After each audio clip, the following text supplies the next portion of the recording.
Welcome back to my YouTube channel Harini vlogs. ఈరోజు మనం తయారు చేసుకునేది క్యాబేజీ ఊరగాయ. వాటికి కావాల్సిన పదార్థాలు, తయారీ విధానం చూద్దాం రండి.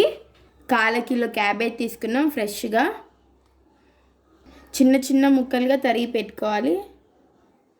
4 టేబుల్ స్పూన్ కారం పొడి, 4 టేబుల్ స్పూన్ సాల్ట్, ఒక 5 నిమ్మకాయలు రసం పిండి పెట్టుకున్నాం. అది వడగట్టుకొని తీసుకోవాలా, విత్తనాలు లేకుండా. కొద్దిగా కరివేపాకు, ఆవాలు, జీలకర్ర కొద్దిగా, 2 ఎండుమిర్చి, 1 స్పూన్ ఆవాలు, 1 స్పూన్ మెంతులు. 2గా దోరగా వేయించుకొని మిక్సీకి పట్టుకున్నాం. 2 ఒకేసారి పట్టుకున్నాం. తయారీ విధానం చూద్దాం రండి. ముందుగా క్యాబేజీలో ఆవాలు, మెంతి పిండి కలుపుకుందాం. ముందుగానే వేయించుకున్నాం కాబట్టి ఇందులో వేసేసాము. సాల్ట్, కారం, ఈ 3 బాగా మిక్స్ చేసుకుందాం.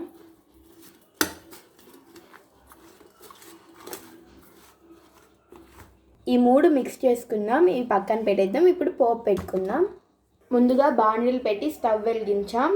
అది వేడైంది. కొద్దిగా ఆయిల్ పోస్తున్నాం పోపుకి.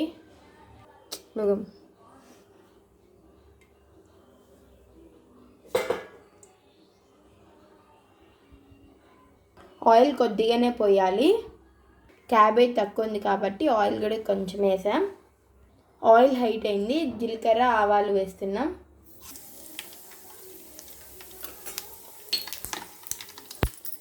కరివేపాకు వేస్తున్నాం. ఎండుమిర్చి వేస్తున్నాం. ఫ్రై అయిపోయింది. ఆఫ్ చేస్తున్నాం. ఇది కొద్దిగా చల్లారాక క్యాబేజీలో పోసుకుందాం. అది చల్లారేలోపు క్యాబేజ్ తీసుకొని దాంట్లో కొంచెం నిమ్మరసం వేసుకుందాం.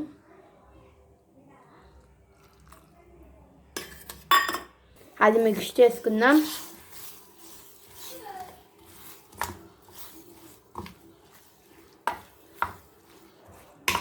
ఇది కూడా చల్లారింది. అందులో పోస్తున్నాం.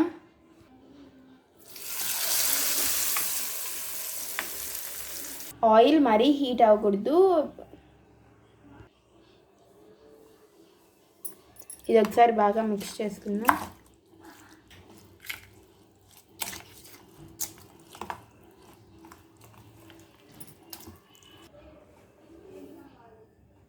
ఇది రెడీ అయిపోయింది.